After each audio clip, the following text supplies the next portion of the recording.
7 بار Trump Iran کو کہہ چکا ہے کہ اسٹریٹ آف ہارموز کو کھول دو، لیکن ایران تو ماننے کے لیے تیار ہی نہیں ہے۔ میں آپ کو لسٹ بتاتا ہوں کہ اس نے کب کہا ہے ٹرمپ نے۔ سب سے پہلے 22 مارچ کو ٹرمپ نے کہا کہ اسٹریٹ آف ہارموز کو 48 گھنٹوں میں کھول دو، پھر 26 مارچ کو کہا کہ 5 دنوں میں کھول دو، پھر 23 مارچ کو کہا کہ 10 دنوں میں کھول دو، پھر 4 اپریل کو کہا کہ 48 گھنٹوں میں کھول دو، پھر 5 اپریل کو کہا کہ منگل تک کھول دو، پھر 7 اپریل کو کہا منگل تک کھول دو نا، پھر 7 اپریل کو دوبارہ کہا کہ بدھ تک کھول دو۔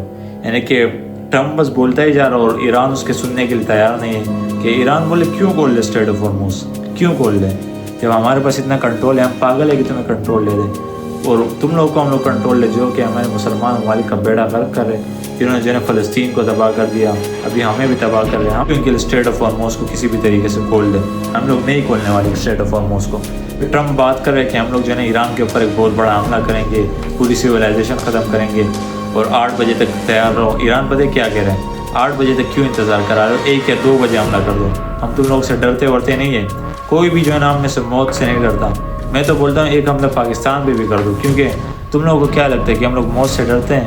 ہم لوگ ڈرنے والے نہیں ہیں۔ لیکن ایک چیز کو یاد رکھنا، جب تم لوگ ایران کے اوپر ایٹومک بم اگر استعمال کیے تم لوگوں نے غلطی سے، تو تمہارے اوپر بھی پھر ایٹم بم استعمال کیے جائیں گے، کیونکہ ایٹومک بم سے صرف ایران افیکٹ نہیں ہوگا، مڈل ایسٹ کے کافی زیادہ کنٹریز افیکٹ ہوں گے، تو تمام تمہارے اوپر جو ہے نشانہ لگائے بیٹھے ہوئے وہ بھی تمہارے اوپر حملہ کر دیں گے اور تمہارا بیڑا غرق کر دیں گے۔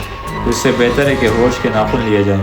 ریسنٹلی ایران نے سعودی عرب کے اوپر بھی حملے کیے، میں سمجھتا ہوں کہ بالکل اچھا کام کیا ہے اور میں اس کو بالکل بھی کنڈیم نہیں کرتا ہوں، کیونکہ جتنے بھی اس کے اندر شیخ بیٹھے ہوئے ہیں سعودی عرب کے اندر، یہ سارے جو ہے نا اسرائیلی غلام ہیں، یہ سارے کے سارے غلام ہیں ان کے، وہ جو کہتے ہیں وہ لوگ یہ کرتے ہیں۔ تو جتنے بھی یہاں پر کنگز ہیں اور یہ جو کنگ سلمان ہے اور کنگ جو بھی کنگ ہے، ان سب کو مار دو بھائی۔ اب پتہ نہیں یہ حملہ ایران نے کیا بھی ہے کہ نہیں، میرے خیال سے تو ایران نے نہیں کیا ہوگا، اسرائیل نے کیا ہوگا، لیکن الزام ایران کے اوپر لا رہے ہیں۔ لیکن اگر ایران نے کیا بھی ہے تو بہت اچھا کام کیا میں سمجھتا ہوں۔ ان تمام شیخوں کو اڑا دو، ان کی ہمیں کوئی ضرورت نہیں ہے، کیونکہ نہ انہوں نے فلسطین کے لیے کچھ کیا، نہ ایران کے لیے کچھ کیا۔ فلسطین میں لوگ بیچارے پہلے ان پر بمباری ہوئی، پھر ان کے اوپر جو ہے کھانا بند کر دیا گیا، اب ان کے اوپر پانی بند کر دیا گیا، اسٹارویشن سے وہاں پر اتنے زیادہ جو ہے نا لوگ شہید ہو گئے اور جو ہے نا برباد ہو گئے، پورا غزہ جو ہے نا وہ ختم ہو گیا۔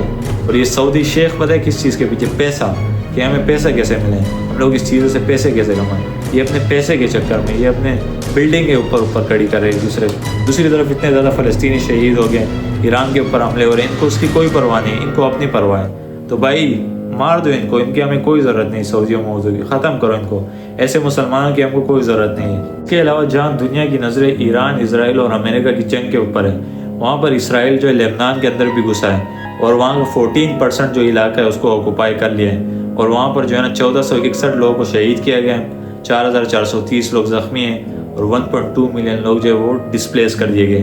تو بھائی دیکھ رہے ہو نا اسرائیل اپنے آپ کو کیسے پھیلا رہا ہے اور گریٹر اسرائیل کی طرف بڑھ رہا ہے۔ ہمارے مسلمان ممالک ان سب چیزوں کو دیکھ رہے لیکن کچھ کر نہیں رہے، جبکہ اسرائیل اتنا سا ملک ہے، چھوٹا سا، اور اس کے خلاف یہ لوگ کچھ بھی نہیں کر سکتے۔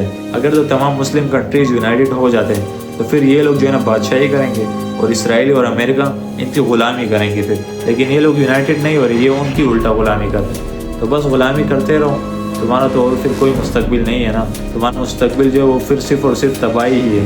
تو اسی میں اگر تم لوگ خوش ہو تو اسی میں خوش رہو۔